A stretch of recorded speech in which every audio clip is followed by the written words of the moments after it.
Hello friends, आज हम लोग जनजातीय विद्रोह के अंतर्गत बिरसा आंदोलन पर चर्चा करेंगे। तो चलिए शुरू करते हैं। बिरसा आंदोलन की शुरुआत कब हुई थी? तो बिरसा आंदोलन की शुरुआत 1895 में हुई थी, ठीक है। और बिरसा आंदोलन कब तक चला था?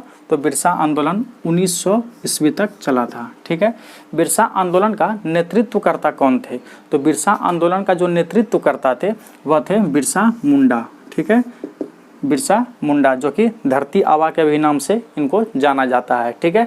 किसी भी आंदोलन का डेट और नेतृत्वकर्ता को याद रखना अति आवश्यक है एग्जाम पॉइंट ऑफ व्यू से, ठीक है।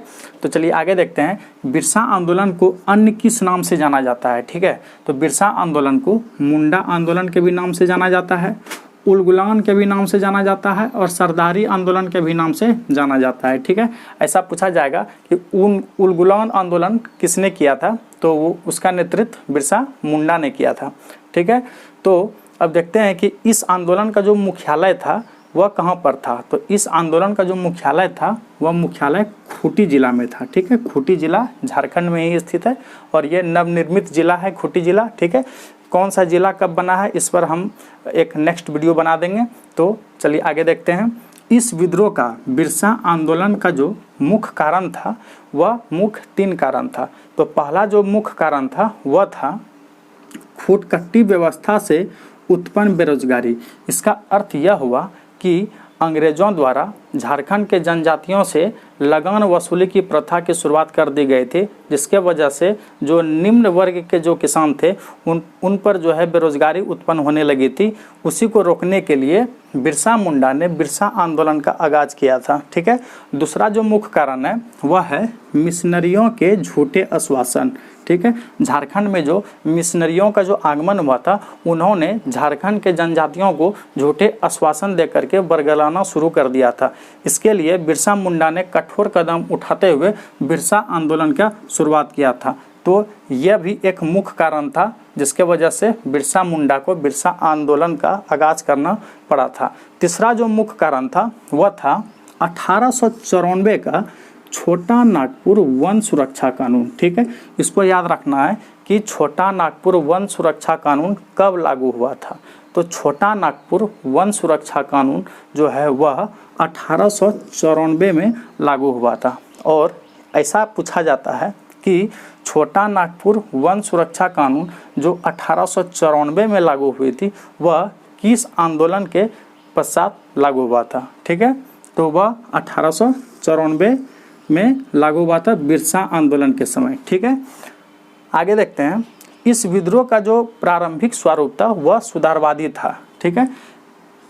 इस विद्रोह का जो प्रारंभिक स्वरूप था वह सुधारवादी था, ठीक है। और इस आंदोलन का मुख्य 3 उद्देश्य था। यह आंदोलन 3 उद्देश्य से प्रेरित था, ठीक है। तो देखते हैं वह कौन कौन सा उद्देश्य था। तो वह पहला जो उद्देश्य था वह था राजनीतिक उद्देश्य, दूसरा था धार्मिक और तीसरा था सामाजिक। याद रखना है कि इस आंदोलन का कोई आर्थिक उद्देश्य नहीं था। कौन कौन सा उद्देश्य था? तो राजनीतिक उद्देश्य था, धार्मिक उद्देश्य था और सामाजिक उद्देश्य था, ठीक है। आगे देखते हैं। इस आंदोलन के समय कटोंग बाबा कटोंग नामक गीत प्रचलित था। पूछा जाता है कि कटोंग बाबा कटोंग नामक गीत कौन सा आंदोलन में प्रचलित था। तो कौन सा आंदोलन में प्रचलित था? तो वह था बिरसा आंदोलन में प्रचलित था, ठीक है। जैसे कि पिछले क्लास में हम लोग संथाल विद्रोह पढ़े थे, तो उस विद्रोह में भी कुछ नारा प्रचलित था। जैसे कि संथाल विद्रोह जो 1855 से 1856 तक चला था, इसमें जो गीत प्रचलित था, यह नारा जो प्रचलित था वह था अपना देश अपना राज, ठीक है। और करो या मरो अंग्रेजों हमारी माटी छोड़ो। यह नारा तब दिया गया था जब 30 जून 1855 को गोड्डा जिले के भगनाडी नामक स्थान पर 400 आदिवासियों के द्वारा एक सभा का आयोजन किया गया था। तो उस समय यह नारा दिया गया था अपना देश अपना राज, और इस आंदोलन का बिगुल को फूंका गया था। और दूसरा नारा दिया गया करो या मरो अंग्रेजों हमारी माटी छोड़ो, ठीक है। तो इसको भी याद रखना है, ठीक है। हर आंदोलन में कौन सा नारा दिया गया था, कौन सा गीत गाया गया था, यह सब एग्जाम पॉइंट ऑफ व्यू से इम्पोर्टेंट है, ठीक है। अब आगे देखते हैं। इन्हें सम्मान में धरती आबा का अर्थ क्या होता है? जमीन का पिता, ठीक है। तो धरती आबा के नाम से कौन प्रसिद्ध है? तो वह प्रसिद्ध है बिरसा मुंडा, याद रखना है, ठीक है। धरती आबा के नाम से प्रसिद्ध है बिरसा मुंडा, ठीक है। धरती आबा का अर्थ होता है जमीन का पिता, ठीक है।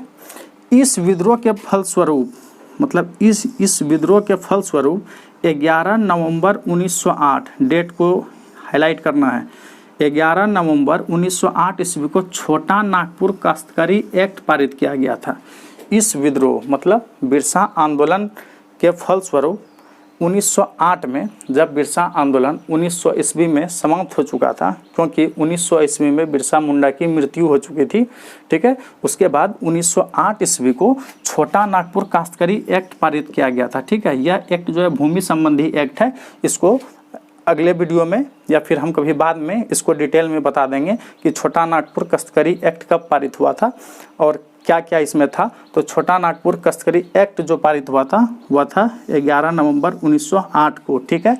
तो पूछा जाता है कि किस आंदोलन या किस विद्रोह के फलस्वरूप छोटा नागपुर काश्तकारी एक्ट पारित किया गया था। तो छोटा नागपुर काश्तकारी एक्ट जो पारित किया गया था वह बिरसा आंदोलन के फलस्वरूप 11 नवंबर 1908 को पारित किया गया था, ठीक है। 1895 को इन्होंने, बिरसा मुंडा ने अपने को ईश्वर का दूत घोषित किया था, ठीक है। ये बहुत इंपॉर्टेंट है, इसको याद रखना है, ठीक है, कि बिरसा मुंडा ने अपने को ईश्वर का दूत कब घोषित किया था। तो बिरसा मुंडा ने 1895 को अपने को ईश्वर का दूत घोषित किया था अथवा विष्णु का अवतार घोषित किया था, ठीक है। और ईश्वर का दूत घोषित करने के बाद इन्होंने एक पंथ का स्थापना किया था। उस पंथ का नाम था बिरसाइल पंथ, ठीक है। बिरसा मुंडा ने एक पंथ का स्थापना किए थे। उस पंथ का जो नाम था वह था बिरसाइल पंथ, ठीक है। इस आंदोलन के पश्चात 2 अनुमंडल खूंटी और गुमला का निर्माण किया गया था। जब ये आंदोलन समाप्त हो चुका था उसके बाद जो है 2 अनुमंडल का निर्माण किया गया था, खूंटी और गुमला। झारखंड में कितने अनुमंडल है, कौन सा जिला किस अनुमंडल के अंतर्गत आता है, इसका वीडियो हम अलग से बना देंगे, ठीक है। अब देखना है कि बिरसा मुंडा 2 बार जेल गए थे। बिरसा मुंडा कितने बार जेल गए थे? तो बिरसा मुंडा 2 बार जेल गए थे। कब गए थे? पहली बार जो इनको गिरफ्तार किया गया था वह किया गया था 24 अगस्त 1895 को। कब किया गया था? 24 अगस्त 1895 को। और यह कब तक जेल में रहे थे? तो 30 नवंबर 1897 तक, मतलब लगभग 2 साल, मतलब 2 साल तक जो है यह जेल में रहे थे। लेकिन जब प्रथम बार जब ये गिरफ्तार किए गए थे अंग्रेज के द्वारा, तो इनको 2 साल के बाद जो छोड़ा गया था, तो किस उपलक्ष्य पर छोड़ा गया था? तो उनको जो है बिरसा मुंडा को 30 नवंबर 1897 को महारानी विक्टोरिया की हीरक जयंती, याद रखना है इसको, किस जयंती में? तो हीरक जयंती के अवसर पर रिहा किया गया था।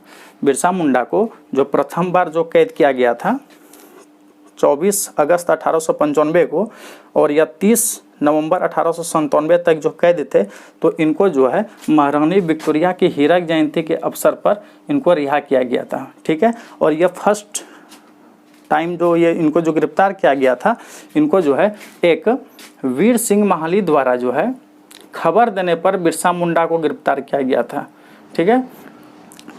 तो वीर सिंह महाली ने क्यों खबर दिया अंग्रेज अधिकारी को? क्योंकि अंग्रेज अधिकारी ने जो है बिरसा मुंडा को पकड़वाने के लिए 500 रुपया का इनाम घोषित करके रखा था। इसीलिए जो है वीर सिंह महाली ने अंग्रेज़ों को खबर दे दिया था और वीर सिंह महाली को 500 रुपया का इनाम पुरस्कृत किया गया था, ठीक है। आगे देखते हैं कि दूसरी बार जो बिरसा मुंडा को जो कैद किया गया था वह किया गया था 3 फरवरी 1900 को, ठीक है। और कब तक? तो 9 जून 1900 ईस्वी तक, ठीक है।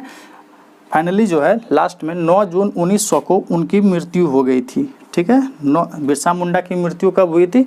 9 जून 1900 को उनकी मृत्यु रांची के जेल में जो है हो गया था, ठीक है। किस वजह से हुआ था ये भी पूछा जाता है। तो हैजा बीमारी के कारण जो है इनका मृत्यु हो गया था, ठीक है। और इनकी मृत्यु 9 जून 1900 को रांची के जेल में हैजा बीमारी के कारण हुआ था। और इनका जो जन्म हुआ था वो हुआ था 15 नवंबर 1875 को, ठीक है, 15 नवंबर 1875 को सभी स्वतंत्रता सेनानियों का जन्म और मृत्यु और कहाँ पे उनको फांसी दिया गया, कैसे मरा, इस पर जो है हम एक अलग से जो है वीडियो बना देंगे, ठीक है। अब जो है बिरसा मुंडा का जो जयंती है वो 15 नवंबर 1875 को जो जन्म हुआ था, तो उन्हीं के जयंती के अवसर पर जो है 15 नवंबर 2000 ईस्वी को जो है झारखंड बिहार का 46% भूभाग लेकर अलग हुआ और झारखंड जो है भारत का 28वां राज्य बना, ठीक है दोस्तों। तो बिरसा आंदोलन से संबंधित जो है ये सारा इम्पोर्टेंट पॉइंट था। इस सभी इम्पोर्टेंट पॉइंट को आपको जो है एकदम माइंड में रखना है एग्जाम पॉइंट ऑफ व्यू से, ठीक है। इसमें जो डेट याद रखने वाली जो है वह है कि छोटा नागपुर तस्करी अधिनियम जो है यह एक्ट जो है कब पारित हुआ, तो 11 नवंबर 1908 को हुआ। 1895 को इन्होंने ईश्वर का दूत घोषित किया था, ठीक है। और बिरसा मुंडा जो है जेल कितने बार गए थे, तो बिरसा मुंडा 2 बार जेल गए थे। प्रथम बार कब गए थे, तो 24 अगस्त 1895 को गए थे और दूसरा बार कब गए थे, तो 30/11/1897 तक, ठीक है। और दूसरा बार जो जेल गए थे वह गए थे 3 फरवरी 1900 को और कब तक, तो 9 जून 1900 तक, ठीक है। तो यह था बिरसा आंदोलन का। जब हम लोग संथाल विद्रोह पढ़ रहे थे तो उसमें भी कुछ डेट था, तो चलिए उसको भी थोड़ा सा रिमाइंड कर लेते हैं। जैसे संथाल आंदोलन में, ठीक है, 1856 में जो है यूल रूल का स्थापना किया गया था, ठीक है। जिस प्रकार यहाँ पे 11 नवंबर 1908 को छोटा नागपुर काश्तकरी एक्ट पारित किया गया था, किसमें, बिरसा आंदोलन के समय में। उसी प्रकार संथाल आंदोलन जो कि 1855-56 तक चला था, इसमें 1856 में जो है यूल रूल की स्थापना की गई थी। दूसरा था 30 नवंबर 1856 को नॉन रेगुलेशन नामक जिला बना दिया गया। नॉन रेगुलेशन नामक जिला किस आंदोलन में बनाया गया था दोस्तों, तो वह बनाया गया था संथाल आंदोलन के समय, ठीक है। और अभी वर्तमान में नॉन रेगुलेशन जिला को हम लोग संथाल परगना के नाम से जानते हैं, ठीक है। हूल दिवस 30 जून को मनाया जाता है, क्योंकि संथाल आंदोलन को हूल आंदोलन भी कहा जाता है और इसकी जो शुरुआत हुई थी 30 जून 1855 को हुई थी, इसलिए हम लोग हूल दिवस जो है 30 जून को झारखंड में मनाया जाता है। उसी प्रकार बिरसा आंदोलन के समय में हम लोग, जिस समय बिरसा मुंडा का जो जयंती है 15 नवंबर 2000 को हम लोग झारखंड दिवस के रूप में भी मनाते हैं, ठीक है दोस्तों। तो उम्मीद करते हैं कि आपको यह वीडियो पसंद आया होगा और झारखंड आंदोलन में हम लोग नेक्स्ट वीडियो जो है फिर जो है लेकर के आएंगे। तो फिलहाल अगर इस वीडियो को आप नोट कर लीजिए और समझ लीजिए अच्छे से, एग्जाम पॉइंट ऑफ व्यू से बहुत इंपॉर्टेंट है। तो चलिए दोस्तों, उम्मीद करते हैं कि आपको वीडियो पसंद आया होगा। अगर वीडियो पसंद आया है तो वीडियो को लाइक कर दें। धन्यवाद।